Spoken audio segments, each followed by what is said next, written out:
de nos péchés. Et voici, il revient bientôt.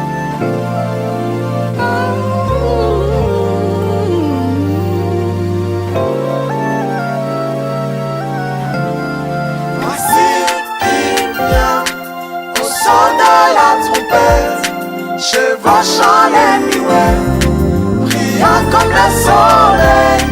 Élève la voix, c'est le jubilé, car du mont Sion, ton Seigneur vient.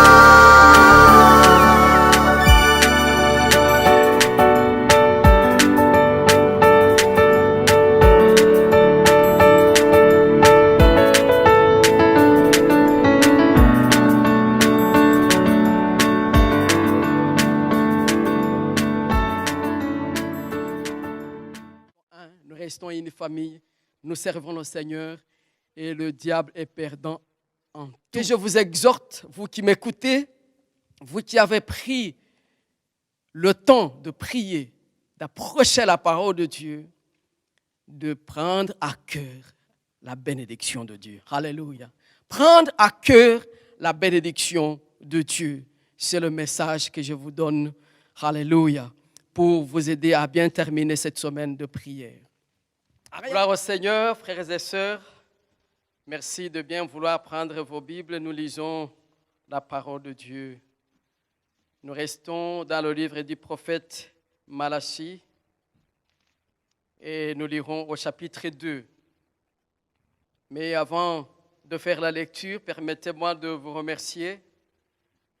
Nous venons de vivre une semaine spéciale, une semaine de prière avec jeunes.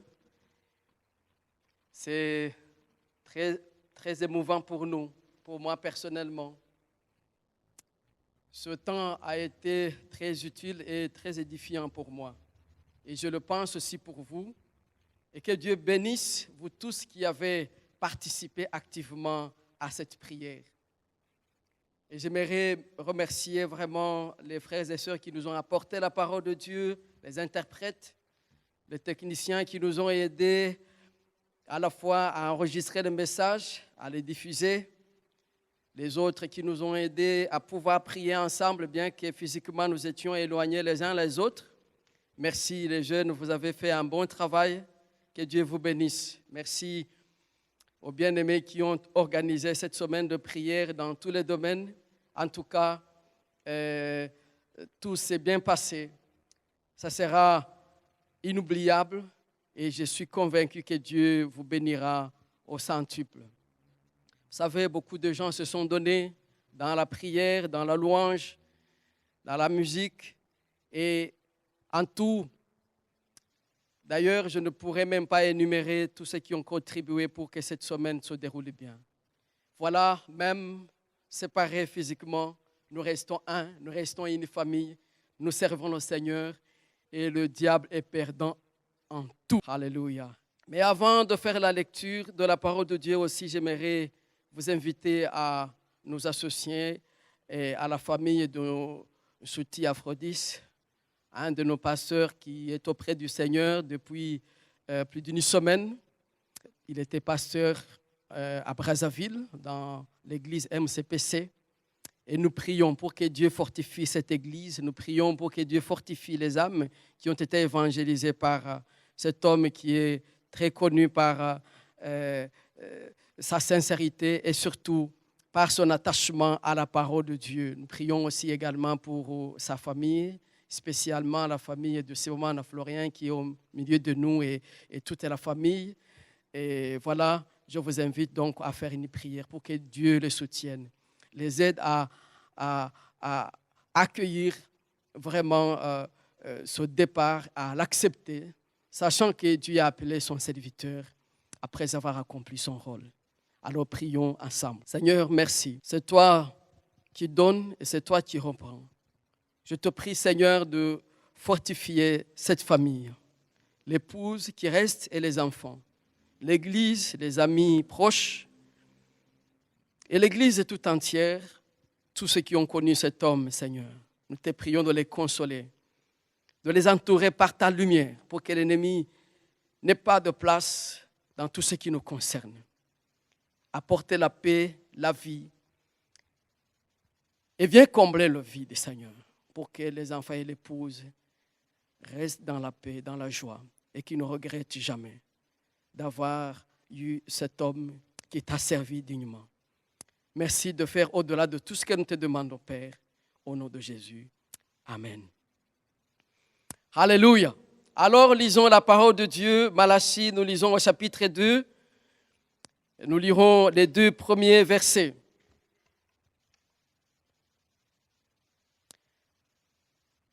Maintenant, à vous cet ordre sacrificateur.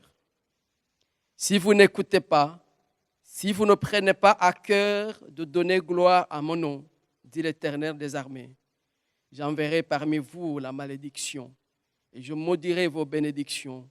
Oui, je les maudirai parce que vous ne les avez pas à cœur. Voilà un verset que j'ai retenu pour conclure cette semaine de méditation sur ce livre du prophète Malachie. Des versets qui m'ont touché. Et d'ailleurs, je suis arrivé à la conclusion que s'il fallait retenir, eh bien, c'est ce verset qu'il faut garder à l'esprit. C'est pourquoi je vous invite à bien la méditer et surtout à faire attention à ce qui va suivre. Nous avons fait la lecture de tout le livre et les frères et sœurs nous ont enseigné sur les éléments principaux de ce livre. Mais que dire encore?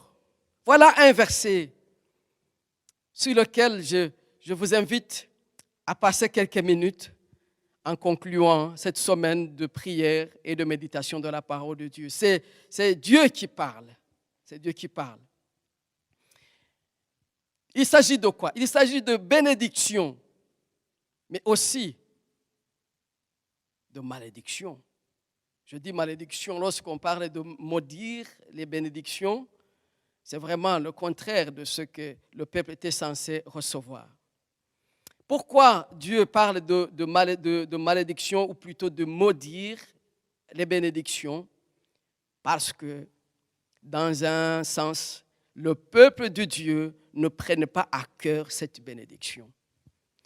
C'est ainsi que je vous exhorte, vous qui m'écoutez, vous qui avez pris le temps de prier, d'approcher la parole de Dieu, de prendre à cœur la bénédiction de Dieu. Alléluia. Prendre à cœur la bénédiction de Dieu. C'est le message que je vous donne. Alléluia. Pour vous aider à bien terminer cette semaine de prière. En réalité, ce message du prophète Malachie vient comme un avertissement à ce peuple qui, comme nous l'avons entendu, venait de retrouver le pays qu'ils avaient perdu, qui commençait de nouveau à avoir des offrandes, des sacrifices, à honorer Dieu. Ils avaient cette liberté dans un sens d'honorer Dieu, de prier, de pouvoir offrir des sacrifices. Mais en même temps, il y avait un danger. Un danger, pourquoi? Parce qu'il y avait un relâchement, il y avait un abandon de la vérité, il y avait un abandon et une certaine négligence, surtout chez les sacrificateurs qui faisaient que, voilà, les choses ne se passaient pas normalement. Voilà un message qui vient pour les avertir, pour qu'il y ait un changement avant que le jour de l'Éternel n'arrive, le jour de jugement, le jour où les méchants, les infidèles allaient être frappés. Voilà, nous en avons longuement parlé. Maintenant, je vous lance ce défi. Apprenez à ne pas négliger vos bénédictions. Vos bénédictions. Israël, à plusieurs reprises, a négligé, a pris avec dedans, a méprisé ou n'a pas considéré la bénédiction de Dieu à sa juste valeur. Et ils en ont connu des difficultés et des difficultés, des années de galère et d'errance et de troubles. Et n'oublions pas que nous sommes entrés dans cette alliance d'Abraham par Jésus-Christ notre Seigneur. Ainsi, nous sommes concernés par cette alliance dont la Bible nous parle, surtout au travers de ce livre du prophète. Qu'avons-nous lu dans ce livre, vous qui avez lu au chapitre 1, au verset 2. C'est Dieu qui parle. Il dit, je vous ai aimé. Je vous ai aimé, dit l'Éternel. Et vous dites, en quoi nous as-tu aimés? À un certain moment, Israël dit, mais Dieu, en quoi nous as-tu aimés? Mais Dieu est bon. Il vient quand même répondre. Il dit, mais je vous ai aimé.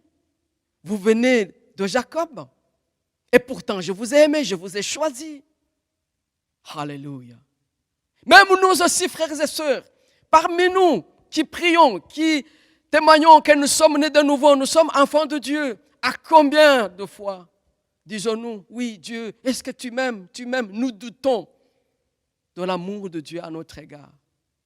Et Israël a douté. Douté de l'amour de Dieu. Et pour Dieu, c'était une forme de négligence par rapport aux promesses. Alors, après ce temps de prière, si tu veux prendre à cœur la bénédiction de Dieu, ne doute plus jamais. Ne doute de l'amour de Dieu. Dieu t'aime. Dieu t'a aimé. Il t'a protégé. Il a veillé sur ta vie. Considère ton passé. Considère d'où tu es venu et où tu es maintenant. Oui, certes, peut-être que tu es seul, mais considère les autres. Réalise que Dieu t'a aimé. Et ne doute jamais de l'amour de Dieu. Alléluia. Alléluia. Israël a douté, mais ça ne lui a pas apporté de bénédictions. Et Dieu nous a aimés. Ça, c'est une bonne manière d'entrer dans la promesse de Dieu. Deuxième élément à souligner par rapport à cette considération à porter vers cette bénédiction que Dieu a prévue pour nous, c'est évidemment d'entrer dans cette alliance dont je viens de parler tout à l'heure. L'alliance avec Lévi, avec Abraham. Vous vous souvenez, Dieu a fait alliance avec son peuple. Je donne juste un exemple. À l'époque de Moïse, même avant, et il y avait des alliances, j'en ai parlé dans mes messages précédents, où un chef puissant faisait alliance avec un subalterne, son serviteur ou son esclave, pour à la fois le protéger, le bénir, lui faire du bien. Nous prenons l'exemple dans Exode chapitre 20 où Dieu parle à Israël, il dit « Je suis l'Éternel, le tout-suffisant, ton Dieu, je suis ton Dieu. » Et il va dire ce qu'il a fait, les exploits qu'il a accomplis. Il dit « Je t'ai tiré de l'Égypte, je t'ai protégé. Et en conséquence, tu n'auras pas d'autre Dieu devant moi. » Ça, c'est un Dieu, un chef qui va s'engager à bénir, à protéger. Et ainsi, Israël était appelé à rester, à demeurer sous cette protection. Voyez-vous, dans ce livre, on nous a parlé d'une alliance de paix et une alliance de joie, une alliance de vie, une alliance de protection. Tant qu'Israël restait dans cette alliance, à la fois, ils étaient protégés, aucune nation ne pouvait les approcher. Tant qu'ils restaient dans cette alliance, ils avaient la pluie, ils avaient les semences, ils avaient tout dont ils avaient besoin. Dieu était tout pour eux. Tant qu'ils vivaient dans cette alliance, le peuple connaissait la loi et les sacrificateurs faisaient des jugements, ou plutôt jugeaient le peuple droitement, selon la loi de Dieu. Et il y avait la paix et l'harmonie au sein de ce peuple. Ainsi, Israël restait, je dirais, la lumière du monde. Tout le monde admirait d'entendre parler d'Israël parce qu'il y avait cette soumission à Dieu et cette obéissance à Dieu. Frères et sœurs, alléluia. C'est important que nous comprenions ce principe. Ça nous aidera aussi à rester dans l'alliance, alléluia, dans laquelle Jésus-Christ nous a invités. Alléluia. Pourquoi? Parce que c'est important de comprendre ces choses. Au-dessus de tout ce que nous pouvons dire par rapport à Israël, quand il restait dans l'alliance, la gloire de Dieu était présente. Elle était permanente. Il voyait la gloire de Dieu. Il voyait les miracles de Dieu. Il pouvait parler avec Dieu. Et et il n'en mourrait pas. Pourquoi? Parce qu'il y avait cette soumission. Mais nous aussi, nous sommes invités à entrer dans cette alliance. À Dieu soit la gloire. Alors, pour ne pas négliger cette alliance, je t'invite, alléluia, à t'engager avec Dieu. Donne ton cœur au Seigneur. Alléluia. Toi qui as déjà fait un engagement, toi qui as déjà fait un bon chemin avec Dieu, affermis-toi dans la parole de Dieu, dans la prière, dans la consécration. Éloigne-toi de tout ce qui est mal. Coupe les liens de la méchanceté. Engage-toi et réconcilie-toi avec Dieu d'une manière droite et affermie. Et Dieu te donnera la victoire. Tu ne le regretteras jamais. À Dieu soit la gloire. Alléluia. Et sois un exemple. Voilà, pour garder cette bénédiction, les bénédictions qui viennent de cette alliance entre Dieu, Abraham, Lévi, Jésus, nous, il faut se donner au Seigneur et rester fidèle à ses principes. Un autre élément à considérer par rapport dans cette prise à cœur dont j'aimerais vous parler en profondeur, il faut que tu fasses attention dans ta vie.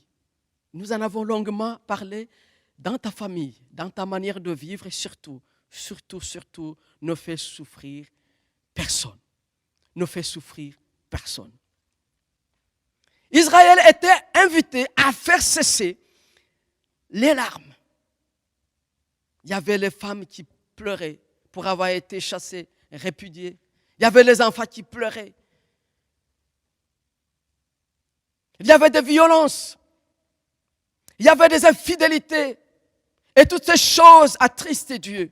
S'il vous plaît, toi qui veux rester dans la bénédiction de Dieu, sois fidèle. Fais tout pour cesser les violences. Aujourd'hui, nous sommes invités, l'église d'aujourd'hui est invitée à veiller à cela. Chacun doit jouer son rôle individuellement, mais aussi collectivement. Lèvons-nous, plaidons pour la vérité, prêchons la vérité, vivons dans la vérité. Faisons cesser les divorces, n'encourageons pas les divorces et les infidélités. Ça attriste Dieu et le jugement de Dieu est là pour juger les infidèles et ceux qui auront causé du tort. À quoi servirait à un homme d'avoir prié, d'avoir tout donné, d'avoir pris du temps et risquer la vie éternelle, risquer de perdre la vie éternelle pour avoir agi indignement ou avoir attristé un frère ou une sœur? Non. Les violences doivent cesser. Enfants, obéissez à vos parents. Parents, faites tout ce qui est nécessaire pour aider, pour encourager et pour bénir vos enfants. C'est votre devoir. Qu'il y ait la paix, que la paix règne dans les familles, que la paix règne entre les parents et les enfants, entre les époux et les épouses, entre les familles élargies, entre les frères et sœurs dans l'église. Cherchons la paix, c'est à cela que nous sommes appelés. C'est ainsi que nous entrerons tous ensemble dans cette alliance et dans laquelle Dieu veut nous faire entrer. À Dieu soit la gloire. Ainsi, nous en mangerons les fruits ici-bas. Et au-delà de cette vie, dans la vie éternelle, nous nous réjouirons avec le Seigneur. À lui soit la gloire. Amen. Et pour continuer, n'oubliez pas le titre que j'ai donné, prendre à cœur la bénédiction que Dieu t'a donnée.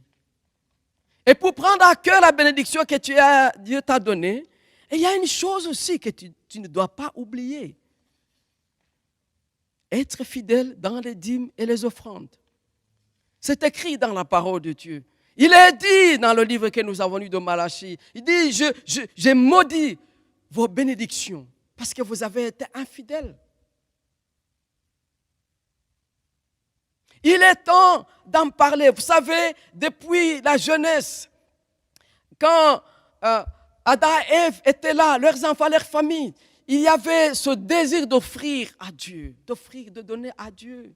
Après tout ce que nous avons, nous les recevons de Dieu.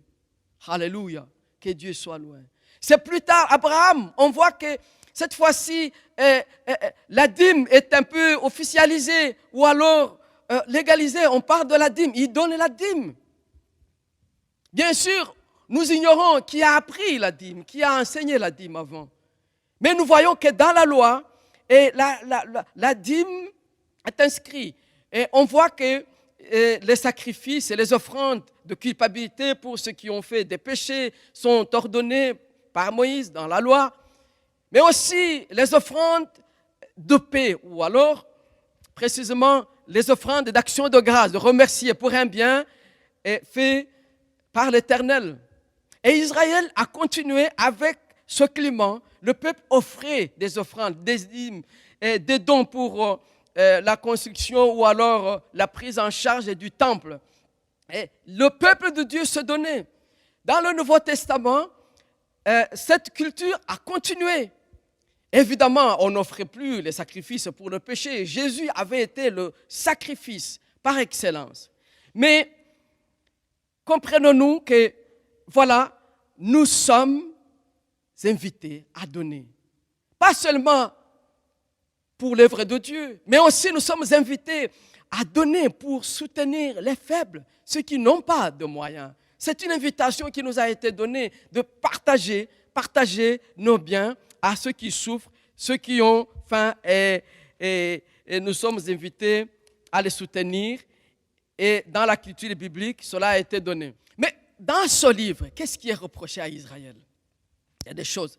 Il y a des offrandes insignifiantes, des offrandes impures, des animaux maigres, infirmes.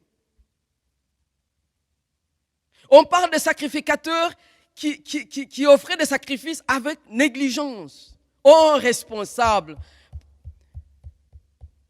Sacrificateurs, aujourd'hui, si je devais dire ainsi, je citerais les pasteurs qui offrent des sacrifices avec négligence. Toutes ces choses apportaient une forme de malédiction. Ou alors, tout simplement, ne permettez pas au peuple de Dieu de vivre pleinement les grâces et les bénédictions qui découlaient de cette alliance que Dieu leur avait promise. À Dieu soit la gloire. Moi, je suis convaincu que jusqu'à aujourd'hui, il est important de donner, d'être fidèle dans les dîmes et les offrandes. Pourquoi je le dis? Par ma propre expérience. Je suis né dans une famille très modeste, mais ma famille avait lu la Bible. Nous avions l'habitude de donner la dîme.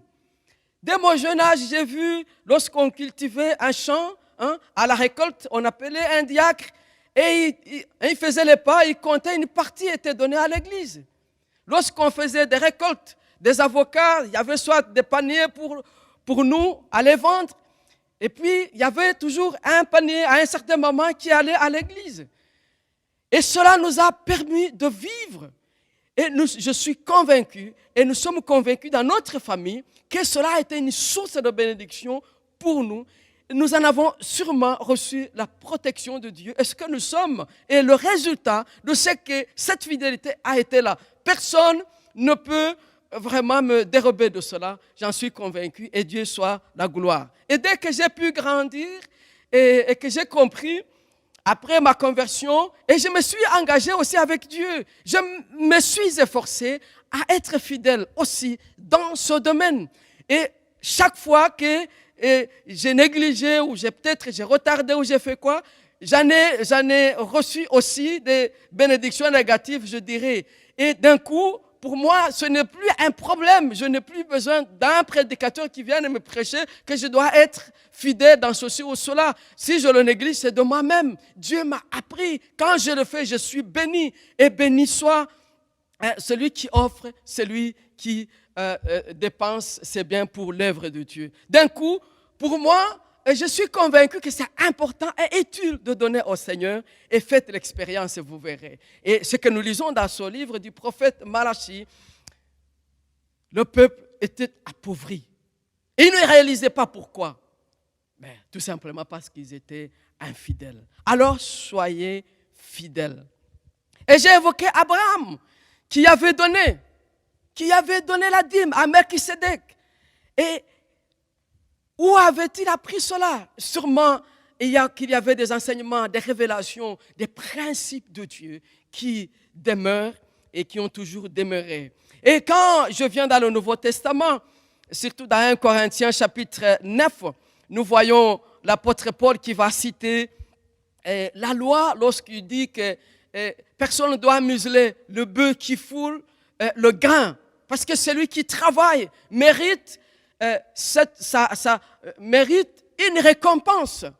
Et ainsi, tous les dîmes et les offrandes qui étaient données dans l'Ancien Testament servaient à nourrir tous ceux qui travaillaient à l'autel, tous ceux qui étaient là, les sacrificateurs, tous les chants, tous ceux qui faisaient l'entretien du temple. Et cela a continué. Nous voyons que dans le Nouveau Testament, Jésus demande à ses disciples, aux évangélistes qui allaient, de ne pas prendre des prévisions. Ils étaient nourris par l'Église. Tous les anciens, les prédicateurs, les pasteurs étaient pris en charge par les églises. D'où venait cet argent? D'où venaient ces vivres? Par les offrandes et les dîmes que les chrétiens donnaient.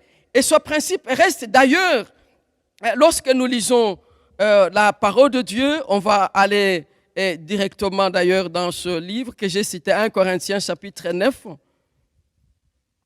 Nous lisons au verset 14, c'est l'apôtre Paul qui dit, 9, 14, « De même aussi, le Seigneur a ordonné à ceux qui annoncent l'évangile de vivre par l'évangile. » Le verset que j'ai cité tout à l'heure, il est au verset 9 du même chapitre, « Car il est écrit dans la loi de Moïse, tu ne muselleras pas le bœuf qui foule le grain. » Dieu se met-il en peine des bœufs ou parle-t-il uniquement à cause de nous?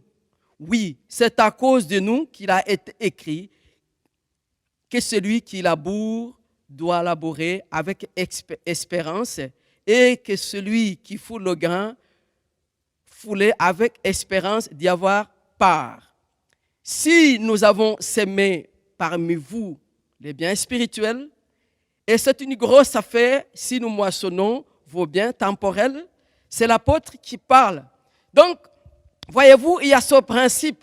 Et l'Église n'aurait pas pu faire face à ce besoin s'il n'y avait pas ces dons, ces offrandes, ces dîmes qui étaient donnés dans les églises. Dans Matthieu 23, verset 23, on voit bien que Jésus répond à une question qui lui est posée.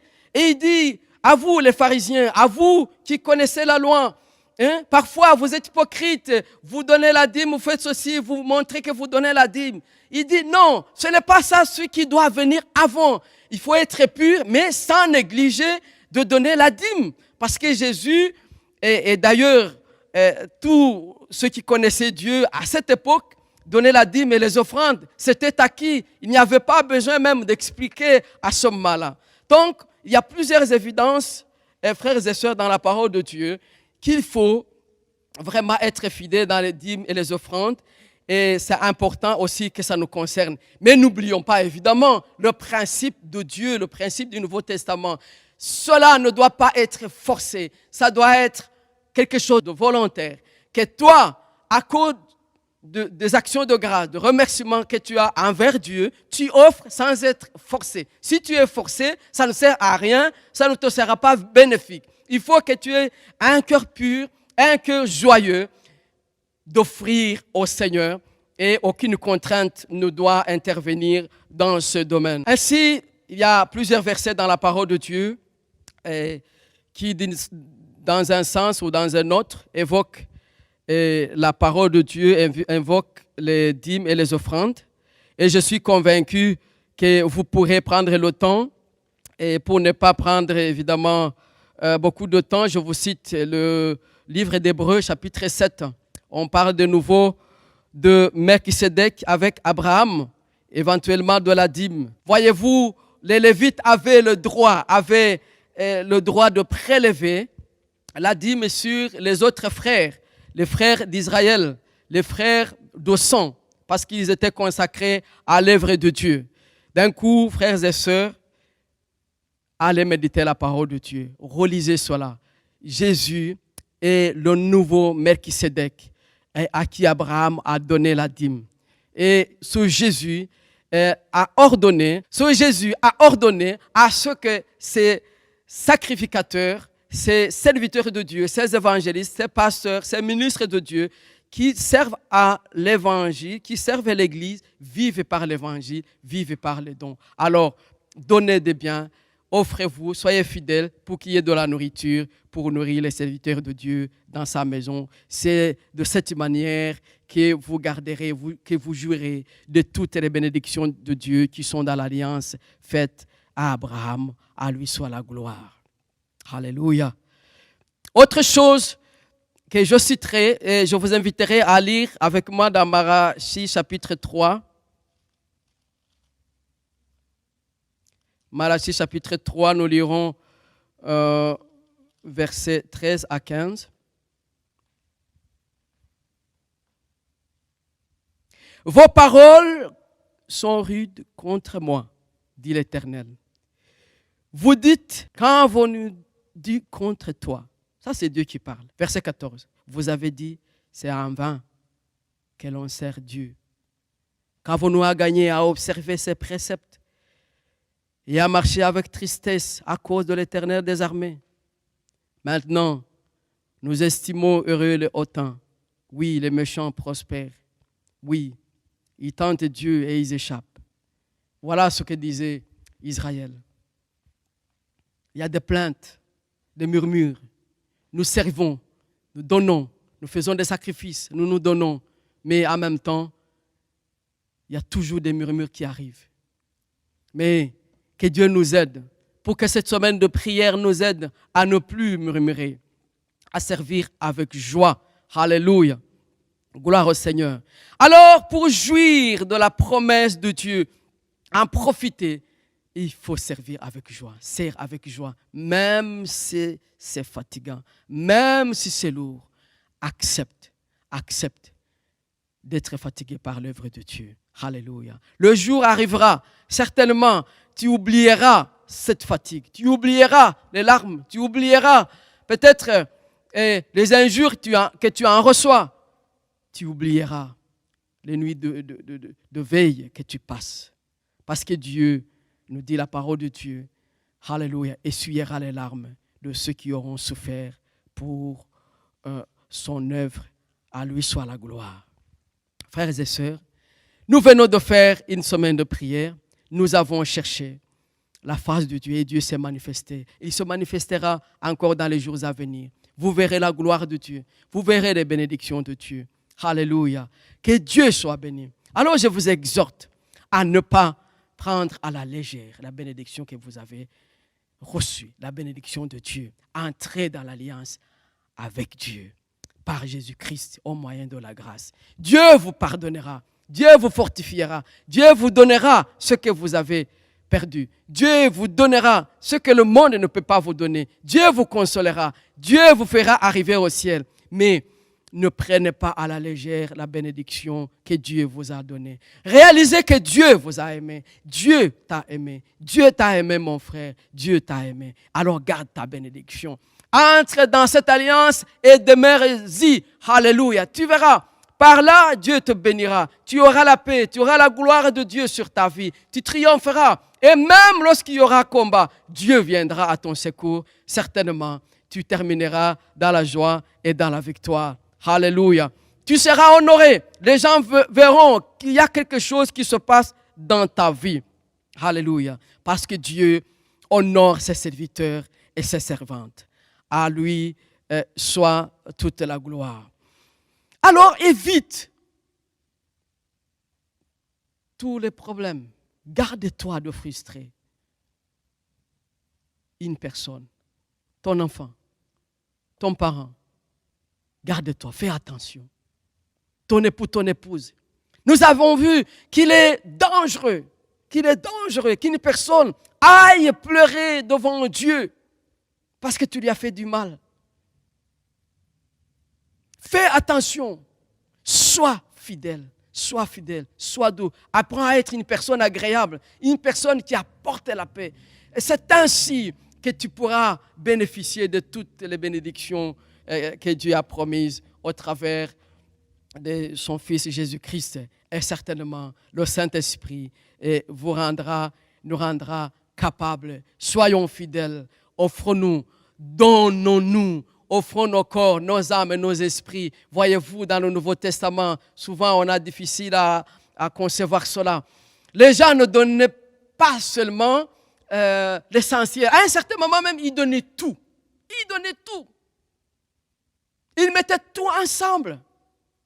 Ce principe de dîmes, des petites offrandes, ça, ils avaient passé ce stade. Ils donnaient tout parce qu'ils étaient unis. Il a dit que personne d'entre eux ne souffrait de famine ou de pauvreté parce que le riche enrichissait le pauvre. Et nous murmurons et nous ne donnons rien. Mais à la fin, tout sera consumé par le feu. Que Dieu nous vienne en aide. Mais c'est dans la fidélité que nous jouirons de toutes les promesses de Dieu. Que Dieu nous aide. Pas de larmes, pas d'avarice. Alléluia. Et faisons tout pour ne plus jamais nous plaindre devant l'Éternel. Que Dieu vous bénisse. Que Dieu vous entoure par ses soins. Voilà la conclusion de cette semaine. Et je suis convaincu que Dieu vous parlera encore et que vous prendrez le temps de revisiter encore les lectures qui ont été faites et les notes que vous avez prises pour pouvoir entrer dans la bénédiction de Dieu. Je vous invite de tout cœur, alléluia, à ne pas prendre avec négligence la bénédiction de Dieu. Entrons dans l'alliance, entre dans l'alliance avec Dieu. Alors tu diras à ton voisin, à la personne qui est avec toi, au nom de Jésus, tu lui diras, au nom de Jésus, prends à cœur ta bénédiction de Dieu. Prends à cœur ta bénédiction de Dieu. Et pour que tu jouisses de la vie ici-bas. Cette bénédiction de Dieu te donnera la vie, te donnera la paix, te donnera l'éternité. Sois en paix avec nous tous. Prions le Seigneur. Père Céleste, merci. Merci de nous avoir bénis par cette semaine de prière.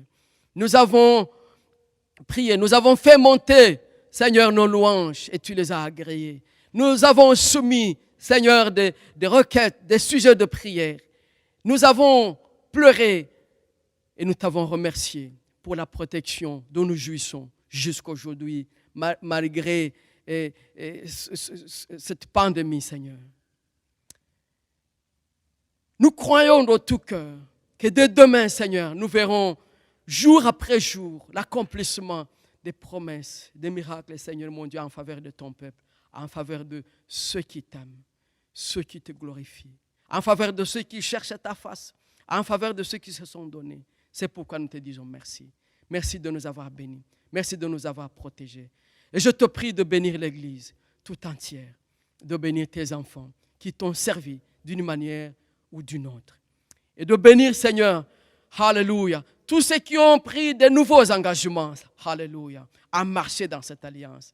Agrée nos offrandes. Bénis-nous, alléluia.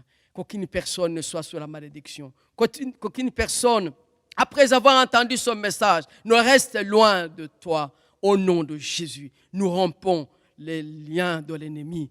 Alléluia. Et je proclame la libération des cœurs. Au nom de Jésus. Amen. Nous restons une famille, nous servons le Seigneur et le diable est perdant en tout. Je vous exhorte, vous qui m'écoutez, vous qui avez pris le temps de prier, d'approcher la parole de Dieu, de prendre à cœur la bénédiction de Dieu. Alléluia. Prendre à cœur la bénédiction de Dieu. C'est le message que je vous donne, alléluia, pour vous aider à bien terminer cette semaine de prière.